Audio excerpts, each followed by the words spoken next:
창세기 1장 3절에서 5절, 14절에서 19절 말씀을 제가 대표로 봉독하겠습니다. 하나님이 이르시되 빛이 있으라 하시니 빛이 있었고 빛이 하나님이 보시기에 좋았더라. 하나님이 빛과 어둠을 나누사 하나님이 빛을 낮이라 부르시고 어둠을 밤이라 부르시니 저녁이 되고 아침이 되니 이는 첫째 날이니라. 하나님이 이르시되 하늘의 궁창에 14절입니다. 광명체들이 있어 낮과 밤을 나뉘게 하고 그것들로 징조와 계절과 날과 해를 이루게 하라. 또 광명체들이 하늘의 궁창에 있어 땅을 비추라 하시니 그대로 되니라.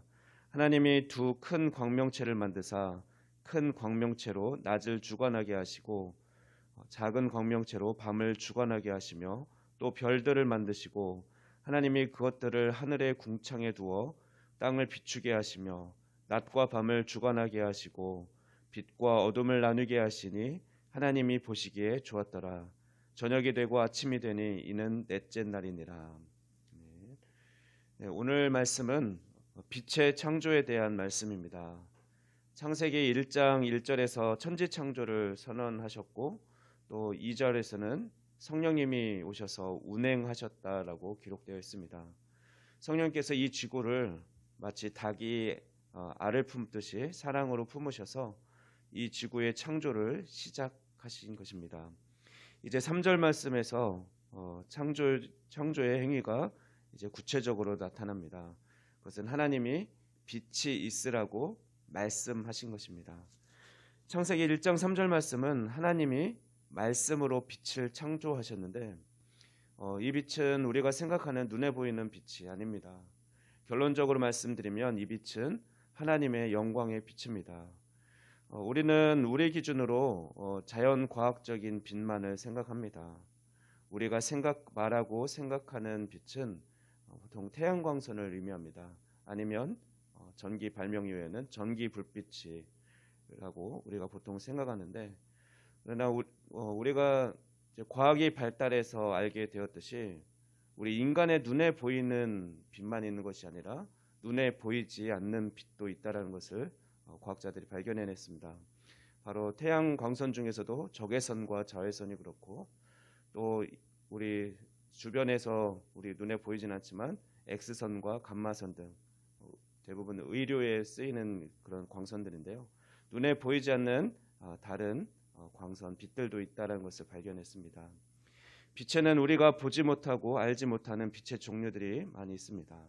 그러나 창세기 1장 3절에서 말하고 있는 빛은 이런 빛들이 아닙니다. 왜냐하면 우리가 본문 두 번째 본문으로 14절에서 19절 말씀을 읽어서 알듯이 하나님께서는 하늘의 별과 달과 그런 발광체들은 첫째 날이 아니라 넷째 날에 만드셨기 때문에 그렇습니다. 어마어마한 우주 공간에 하나님께서 전등불처럼 달아놓은 것은 태양이고 달 이런 행성들인데, 그런 발광체들인데 지구에 빛을 비추고 생명을 주기 위해 태양을 전등처럼 사용하셨습니다. 그런데 이것은 첫째 날에 만드신 것이 아니라 넷째 날에 만드신 것입니다. 그런데 태양이 또 비칠 때 어떤 물질로 가리우게 되면 그림자가 생기게 됩니다. 그러나 하나님은 빛 자체이시기 때문에 그림자가 없습니다. 따라서 3절에서 말씀하고 있는 빛은 하나님의 영광의 빛입니다. 태양과 같은 행성의 빛이 아니라는 것이죠. 그리고 이 빛의 근원은 예수 그리스도이십니다. 하나님께서 예수 그리스도를 이 세상에 보내셔서 이 빛으로 또 어둠에 살고 있는 우리를 구원하도록 하셨습니다. 우리가 오늘 본문에서 발견할 수 있는 또 한 가지 중요한 사실은 하나님은 질서의 하나님이시라는 것 사실입니다. 첫째 날, 둘째 날, 셋째 날에는 창조의 바탕이 되는 것들을 창조하셨고요. 그다음에 넷째 날, 다섯째 날, 여섯째 날은 또 그 바탕 위에 각각 필요한 것들을 하나님께서 그렇게 질서 있게 순서대로 창조하셨습니다.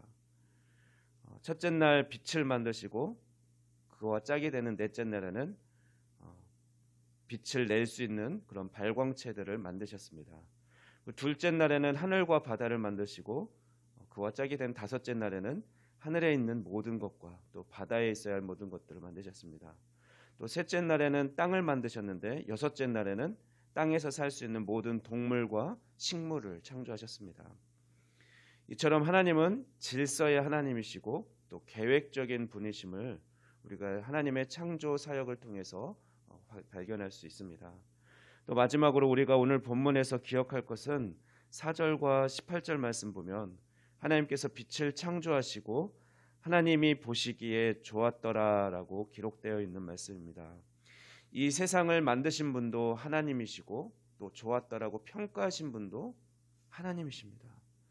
하나님이 창조하신 이 세계는 하나님 보시기에 좋은 곳입니다. 우리 역시 하나님의 피조물, 하나님께서 창조하신 창조물입니다. 하나님의 그리고 그 창조물 중에서도 하나님의 택함을 받은 자들입니다. 하나님은 오늘도 우리를 보시며 좋아하실 것입니다. 부모가 품에서 잠든 아이를 보면서 매우 그냥 행복해하고 흐뭇해하고 좋아하는 것처럼 하나님은 늘 우리를 품어주시고 바라보시며 좋아하십니다. 그러나 우리는 어떻습니까? 다른 사람들이 보는 시선을 의식하며 살아가고 또 다른 사람이 내리는 평가에 실망하고 좌절할 때가 많이 있습니다. 이건 참 어리석은 것이죠. 하나님이 좋다라고 평가하셔 주시는데 내 스스로가 나를 보잘것없는 것으로 때로는 그렇게 평가하고 또는 다른 사람의 평가에 흔들리는 그런 모습을 보면 참 안타깝습니다. 이는 우리가 하나님께 영광을 돌리지 못하도록 막으려는 사탄의 계략입니다. 우리는 사탄이 주는 어떤 실망감과 거짓된 평가에 귀 기울이거나 결코 흔들려서는 안 될 것입니다. 물론 우리 인간의 죄악으로 말미암아 하나님이 보시기에 좋았더라던 그 하나님의 창조 세계가 타락하고 변질된 것이 많이 있습니다. 그렇게 피조물들도 주님 오실 날을 고대하고 있다라고 또 기록하고 있는데, 그러나 빛으로 이 땅에 오신 예수 그리스도로 말미암아 이 세상은 다시 회복되고 있습니다. 하나님이 창조하시고 보시기에 좋았던 그 상태로 말입니다. 그리고 하나님께서는 이 일에 우리를 동역자로 부르셨습니다. 하나님의 주권이 이 땅 구석구석 미칠 때 하나님의 영광이 다시 이 땅에 충만하게 될 것입니다. 우리는 이 복음을 선포해야 합니다. 주님 다시 오실 날 하나님이 보시기에 좋았다라고 말씀하신 그날까지 우리는 복음의 증거자로 또 이 땅에 무너진 곳을 다시 회복하는 자로 살아야 할 것입니다. 기도하겠습니다. 말씀으로 이 세상을 창조하신 창조주 하나님 감사합니다.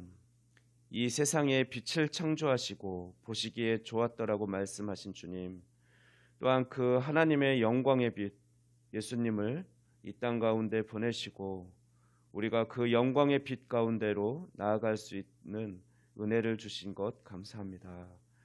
우리와 늘 말씀으로 함께 하시는 주님, 우리가 날마다 말씀 충만해서 하나님의 영광 가운데 거하며 창조의 능력을 경험하는 축복을 누리게 하여 주시옵소서.